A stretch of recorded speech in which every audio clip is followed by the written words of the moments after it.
What do you say to an individual whose family member is not only discouraging about a creative career, but downright just adamant that that's not the way to go? What would be something you could tell someone who they can't change their family member's mind, they can't change their support system and the structure that's been built around it, but... Yeah, that's a tough one. I think it also depends where that negativity is coming from. I think sometimes family members, if it's a younger person who wants to become a writer, there's the parent who says, you can't be a writer, you can't be a filmmaker, you'll never make it, you need some fallback position, go to college, become an accountant or something like that. That's growing, I think, out of real fear, real love, but also fear. They want the best for their child and they're protecting them, they feel. And so that's kind of the good reason to do that, but I think deep down sometimes friends, spouses, family members, even parents sometimes feel resentment towards someone because deep down they once had a dream to do something and either their parents shut it down or they just got too frightened, so they're working as the accountant. I don't know why accountant is always the job you pick as the boring job. I'm sure there are accountants who are passionate about it, but they made the choice to play it safe. And I think the idea that someone close to them is going to have the courage to break out and do something out of passion that they're committed to causes resentment, and it sort of scares them. So they don't want somebody else to succeed where they failed, to have the courage that they didn't. Either way, if you're on the receiving end of that, I think it's very difficult. I get emails often from people in those situations.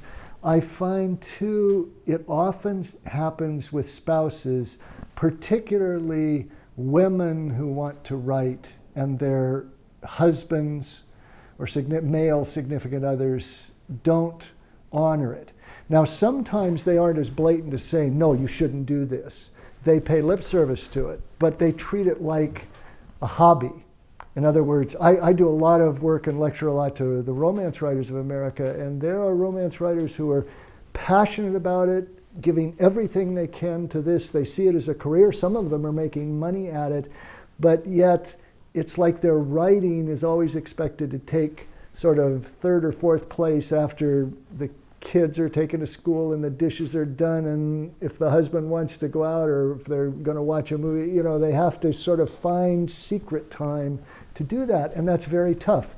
My suggestion to those people is, as much as possible, disengage from that. Recently I got an email from someone and they said, I tell my friends that I want to do this and they all laugh at me, and I tell my parents and they discourage me, and my answer was, stop telling them.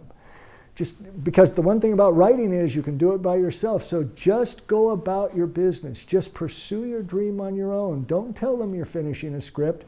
Find a writer's group. Find classes. Find other places where there are people who love what you love and have your passion. Get support from them. And just go about that on your own. And when you finally get that script optioned, then show them the check. And then they might come around. Even before that, I think at some point you have to find the courage to stand up and say, look, this is not a hobby. This is not a lark. This is my career. I may not be making money at it yet, but this is what I want to do with my life, and I need your respect for that. You don't have to do anything, but you have to honor it and let me make that a priority some of the time. That's tough. It comes back to that fear and courage thing. But you're going to have to find that courage because it's a lot less painful than not finding it and 40 years later or 30 years later looking back and saying, gee, I wonder what would have happened if I'd have done what I really wanted to do. And you wrote about a similar situation on your blog, right? Oh yeah, because I had recently gotten an email like that, and there was a young man, I don't recall, I think he was in college studying something that his parents had wanted him to study, and he hated it, and he told them as passionately as he could, I really want to write. I want to write and then I want to be a filmmaker. And they like were threatening to disown him, and they said, you can't do that. So he toed the mark, and he thought, I'll do it on my spare time, and I'll go ahead and do what they want, which is go to, I think it was law school or pre-law. And he was so miserable that he got an ulcer, and he, according to his email, and eventually he started taking drugs. He became an alcoholic, he got on drugs, he had to go into rehab, and he almost died. And that finally was the wake-up call to him. And he said, I literally can't live like this. I'm not going to survive this. So that gave him the courage and the support, because of the rehab and the program and so on, to finally go after the thing he wanted to go after. It's a tough thing. It's a very tough, sad situation. But at the end of the day, you got to do what the hero of a movie has to do, and that is, if you want it bad enough, you got to overcome those deep-seated fears and somehow find the courage to step up.